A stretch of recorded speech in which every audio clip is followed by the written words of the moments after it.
আসসালামু আলাইকুম রহমতুল্লাহ। পরীক্ষা চলতেছিল এইচএসসি নবাবগঞ্জের একটি কেন্দ্র, সেটা হলো গালিমপুরে। গালিমপুর কেন্দ্রের পরীক্ষার সেন্টারের বাইরে, অর্থাৎ এই সামনে যে স্কুলটা আপনারা দেখাচ্ছি, এটা হলো সোনাবান বালিকা উচ্চ বিদ্যালয়। এই সোনাবান বালিকা উচ্চ বিদ্যালয়ে যে সকল ছেলেমেয়েরা পরীক্ষা দেয়, তাদের অভিভাবকগণ ঠিক বাইরে যেভাবে অপেক্ষা করে, আমাদের সময় আমাদের অভিভাবকরা এত খোঁজ নেন নাই। আমরা পরীক্ষা হলে গেছি, পরীক্ষা দিছি, চলে আসছি। এখনকার অভিভাবকরা অত্যাধিক সচেতন, কিন্তু পড়ালেখার মান পরিবর্তনে তারা কখনো সচেতন না। একটা ছেলে মেয়ে কতক্ষণ স্কুলে যায়, কতক্ষণ স্কুলে আসে, এবং স্কুলের বাইরে কতটুকু কী পড়াশোনা করতেছে, এই খোঁজ খবর বর্তমানের অভিভাবকের থাকে না। তারা মনে হয় লেখাপড়াটা একটা শরবত, এটা পানিতে গিলিয়ে দিলে হয়ে যায়। আসলে তা না। একটা লেখাপড়ার জন্য যে কোনো ছাত্রছাত্রীকে স্কুলের বাইরেও 5 থেকে 6 ঘন্টা সময় দেওয়ার দরকার। তাদের সময় দেওয়ার দরকার। স্যার কি পড়াইলো, প্র্যাকটিস করা। Practice makes a man perfect. Practice যদি ঠিক মতো না করতে পারে, তার দ্বারা কখনো ভালো কিছু করা সম্ভব না। আমি আমার শিক্ষকতার জীবনে যেটা দেখলাম, এক সময় ব্যাত ছিল, ব্যাতের ভয়ে ছেলেমেয়েরা লেখাপড়া করছে এবং লেখাপড়ার গতিটা তারা কিছু শিখছে। এখন বর্তমান যে পদ্ধতিতে পড়াশোনা, তারা হুবহু প্রশ্নটা লেখিয়া যা খুশি মনে তাই করে দিয়ে আসে। এটা কি কোনো পড়াশোনা হলো?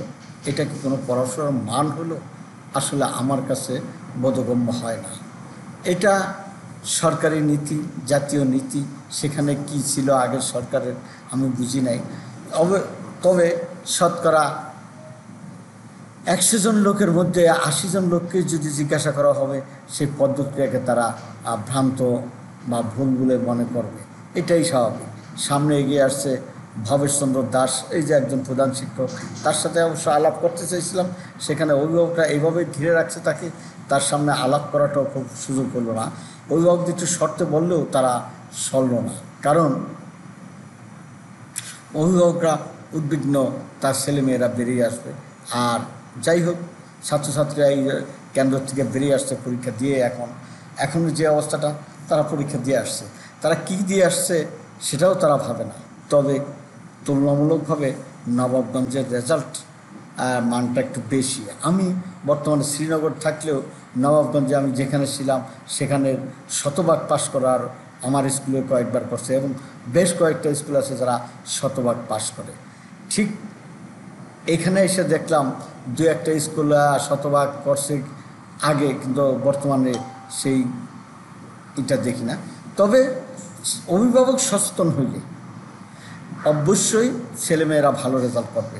অভিভাবক কখন তার ছেলেমেয়ে পড়তে বসে, কখন ছেলেমেয়েরা পড়ে না, কোন জায়গায় থাকে, কতক্ষণ মোবাইল নিয়ে ঘাটে, কতক্ষণ বই নিয়ে থাকে, প্রাইভেটের উসিলা দিয়ে কয় ঘন্টা বাইরে সময় কাটিয়ে আসে, সব কিছু যদি অভিভাবক খেয়াল না করে, তবে লেখাপড়ার মানের খুব একটা পরিবর্তন আসবে বলে মনে হয় না। সরকার যে পদ্ধতি অবলম্বন করুক না কেন, সর্বোপরি একটি কথা, সেটা হলো সচেতন হতে হবে অভিভাবকদের। অভিভাবক প্রাইভেট নির্ভরশীল হয়ে পড়তে চাইতেছে। তারা মনে করে যে প্রাইভেটে দিলেই বুঝি তার ছেলে মেয়ে ভালো হয়ে যাবে। আসলে তা না। প্রাইভেট ছাড়াও ছেলে মেয়ে ভালো হওয়ার সম্ভাবনা আছে, যদি ছেলে মেয়ের অভিভাবক অর্থাৎ মা বাবা তার প্রতি গুরুত্ব দেয়, কখন স্কুলে যাবে সেটা প্রস্তুতি দেওয়া। এবং এমন অনেক ফ্যামিলি আছে যে সকল ফ্যামিলিতে মা বাবা, আমি ছাত্রছাত্রীদের মুখে থেকে শুনছি, মা বাবা ঝগড়া করতে আসছে, ছেলে মেয়ে স্কুলে চলে আসছে। তাদের অবস্থাটা কেমন হয়? সব কিছু বিবেচনায় রেখে আপনাকে আমাকে অবশ্যই আমাদের পরবর্তী জন্মের জন্য একটা জায়গা করে দিতে হবে, যেখানে ছেলেমেয়েরা তাদের অনাগত ভবিষ্যৎকে সুন্দর, স্বচ্ছন্দ, সাবলীল করে তুলতে পারে। সেই দিকটা খেয়াল রেখে আমাদেরকে অবশ্যই সচেতন হইতে হবে, অভিভাবকদের সচেতন হইতে হবে, শিক্ষক সমাজ সচেতন হইতে হবে, সামাজিক অবকাঠামো সচেতন হতে হইব সর্বস্তরের লোকজনের। তবেই এই জাতি সুন্দর একটা কিছু হতে পারবে। এই তো আজকের শিশু, আগামী দিনের ভবিষ্যৎ।